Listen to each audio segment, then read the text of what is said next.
नमस्कार, आप देख रहे हैं 4 PM और मैं हूं अभिषेक मिश्रा। देखिए, एक तरफ आज तस्वीर पूरी तरह से साफ होने वाली है। आज शाम 4 बजे चुनाव आयोग की प्रेस कॉन्फ्रेंस में ये ऐलान होने वाला है कि बिहार की चुनाव की तारीखें क्या होंगी, किन तारीखों में बिहार में विधानसभा का चुनाव होगा या किस तारीख में बिहार विधानसभा का चुनाव होगा। क्योंकि माना यह जा रहा है कि एक चरण में भी या दो चरणों में, अधिकतम 2 चरणों में बिहार विधानसभा चुनाव की तारीखों की घोषणा हो सकती है।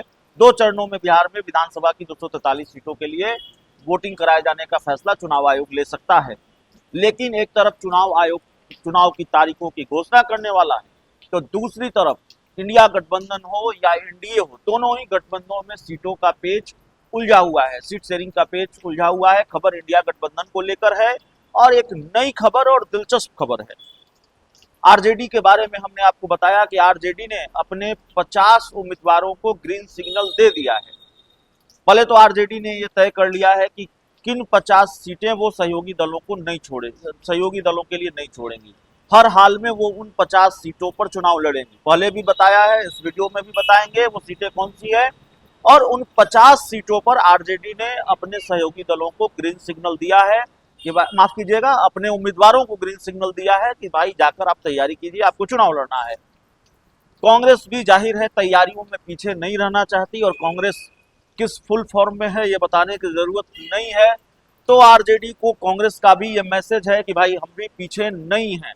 तो भले ही इंडिया गठबंधन में सीट शेयरिंग को लेकर कोई आधिकारिक सहमति न बनी हो, कोई आधिकारिक घोषणा नहीं हो, औपचारिक ऐलान न हुआ हो, लेकिन अब कांग्रेस ने भी अपने उम्मीदवारों के चयन की प्रक्रिया शुरू कर दी है। हालांकि ये प्रक्रिया तेजी से पहले से चल रही है, लेकिन इसमें और तेजी आई है। कांग्रेस ने आज प्रदेश इलेक्शन कमेटी की बैठक बुलाई है और अपने आप में ये एक बड़ी बैठक है, महत्वपूर्ण बैठक है।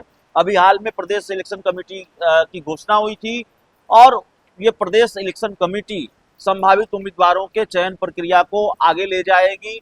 और प्रदेश इलेक्शन कमेटी की इस बैठक में जाहिर है कांग्रेस के बड़े बड़े नाम शामिल होंगे। शकील अहमद खान, मदन मोहन झा, कृष्णा अल्लावरू, कांग्रेस के प्रदेश अध्यक्ष राजेश राम और पप्पू यादव भी जाहिर तौर पर इस बैठक में शामिल होंगे। तो ये बड़ी खबर इंडिया गठबंधन से जुड़ी हुई सामने आ रही है। इंडिया गठबंधन की प्रदेश, माफ कीजिएगा, कांग्रेस की प्रदेश इलेक्शन कमेटी की ये बैठक, और कांग्रेस आज से संभावित उम्मीदवारों की लिस्ट तैयार करनी शुरू कर देगी। कुछ सीटों पर इंडिया गठबंधन के जो तमाम दल हैं वहां उनके उम्मीदवार तय हैं और उन सीटों पर उम्मीदवारों की लिस्ट तैयार है कुछ सीटों पर।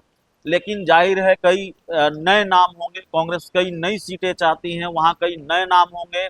और चूंकि चुनाव में ये होता है कि दूसरे दलों से भी लोग आते हैं और सीटों की डील करके आते हैं। भाई आप हमें टिकट देंगे तो हम आपके पास, आपके साथ आएंगे, हम आपके साथ जुड़ेंगे। तो उनके एडजस्टमेंट की भी चुनौती है, उनका एडजस्टमेंट भी होना है। तो जाहिर तौर पर ये भी एक चुनौती है। तो आज जो 1 बजे, दोपहर 1 बजे, जिस वक्त जब हम बात कर रहे हैं, अब से कुछ ही घंटों के बाद, थोड़ी देर के बाद, कांग्रेस का जो मुख्यालय है पटना में सदाकत आश्रम, वहां पीईसी की प्रदेश इलेक्शन कमेटी की बैठक होनी है। इस बैठक में तमाम बड़े नेता शामिल होंगे और इस बैठक में उम्मीदवारों के चयन पर चर्चा होगी, उम्मीदवारों के चयन प्रक्रिया पर चर्चा होगी। और ये मैसेज आरजेडी को भी देना है कि भाई आप अगर अपने उम्मीदवार तय कर रहे हैं सीट शेयरिंग से पहले, तो हम भी अपने उम्मीदवार तय कर रहे हैं सीट शेयरिंग से पहले। देखिए, दरअसल मामला सीटों की संख्या को लेकर नहीं उलझा हुआ है, सीटों को लेकर उलझा हुआ है कौन सी पार्टी कौन सीट लड़ेगी। कांग्रेस कई नई विधानसभा की सीटें चाहती है। कांग्रेस जो विधानसभा सीटें 2020 में हार गई, उसमें से ज्यादातर सीटें वो छूना नहीं चाहती है। कांग्रेस चाहती है कि भाई ये खराब सीटें हैं और इन खराब सीटों का जिम्मा आप संभालिए, इन खराब सीटों का बोझ आप संभालिए, या फिर खराब सीटों का बोझ सब लोग संभाले। अकेले कांग्रेस को ये सीटें फिर दोबारा मत दे दीजिए और फिर ये ठीकरा फोड़िए कि आपका स्ट्राइक रेट कम रहा इसलिए हमारी सीटें कम आ गई या हमारी सरकार नहीं बन पाई। तो कांग्रेस ने इस बार सीट शेयरिंग का जो फॉर्मूला तय किया है, उस फॉर्मूले ने आरजेडी को संकट में डाला है, क्योंकि सीट शेयरिंग के फॉर्मूले पर मुहर आरजेडी को लगानी है, सीटों का फैसला आरजेडी को करना है, फाइनल मुहर लालू तेजस्वी लगाएंगे। और कांग्रेस ने बहुत असहज स्थिति एक तरह से पैदा कर दी है या मुश्किल में डाल दी है। कांग्रेस की डिमांड को गलत भी नहीं माना जा सकता, कांग्रेस अपनी डिमांड को गलत भी नहीं मान रही है। और कांग्रेस का तर्क ये है कि भाई खराब सीटों का बोझ हम अकेले क्यों सहेंगे, आप अकेले खराब सीटें हमको क्यों देंगे। और फिर आप हमारे सर पर ठीकरा भी फोड़ेंगे।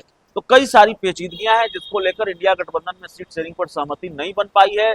लेकिन जो इंडिया गठबंधन की दोनों बड़ी पार्टियां हैं, आरजेडी और कांग्रेस, दोनों ये जानती है कि जाहिर है पेच फंसा हुआ है, सीट शेयरिंग में देरी हो रही है, लेकिन उम्मीदवारों का चयन करना होगा, उम्मीदवारों के नाम पर मुहर लगानी होगी, फैसले लेने होंगे। सीट शेयरिंग का आधिकारिक ऐलान भले ही न हो रहा हो, लेकिन अब फैसला जरूरी है, अब फैसले की घड़ी है। और आज तो चुनाव की तारीखों का ऐलान भी हो रहा है।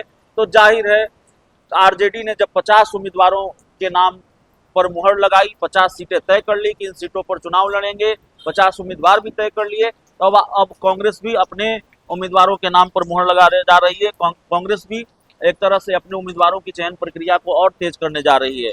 आरजेडी ने जिन 50 सीटों की बात की थी, जिन 50 सीटों पर अपने उम्मीदवार उतारने का फैसला किया है, 50 सीटें लड़ने का फैसला किया है, और जिन 50 सीटों पर आरजेडी ने अपने उम्मीदवारों को हरी झंडी दी है, वो सीटें हैं रफीगंज, नवीनगर, गोह, ओबड़ा, कटोरिया, धरोया, मनेर, मसौड़ी, बख्तियारपुर, फतुहा, संदेश, जगदीशपुर, शाहपुर, गायघाट, मीनापुर, बोचहा, समस्तीपुर, मोरवा, उजियारपुर, दरभंगा ग्रामीण, नोखा, डिहरी, दिनारा, चेनिया, बरियारपुर, साहेबपुर कमाल, बोधगया, अतरी, गुरुआ, वारसलीगंज, गोविंदपुर, नरकटिया, कल्याणपुर, बाजपट्टी, बेलसन, मधुबनी, लौकहा, रघुनाथपुर, मढ़ौरा, गरखा, परसा, एकमा, जोकीहाट, मधेपुरा, बरहमपुर, सिमरी बख्तियारपुर, जहानाबाद, बैकुंठपुर, राघोपुर, इस्लामपुर और परबत्ता। तो खैर आरजेडी ने अपने उम्मीदवार फाइनल किए, अपनी सीटें फाइनल की, तो कांग्रेस भी अपनी प्रक्रिया को तेज कर रही है। थोड़ी देर बाद ही कांग्रेस की एक बड़ी मीटिंग सदाकत आश्रम में शुरू होने वाली है। सीईसी की मीटिंग, माफ कीजिएगा, कांग्रेस इलेक्शन कमेटी की मीटिंग, प्रदेश इलेक्शन कमेटी की मीटिंग, पीईसी की मीटिंग। इस पूरी रिपोर्ट में इतना ही। बहुत बहुत धन्यवाद।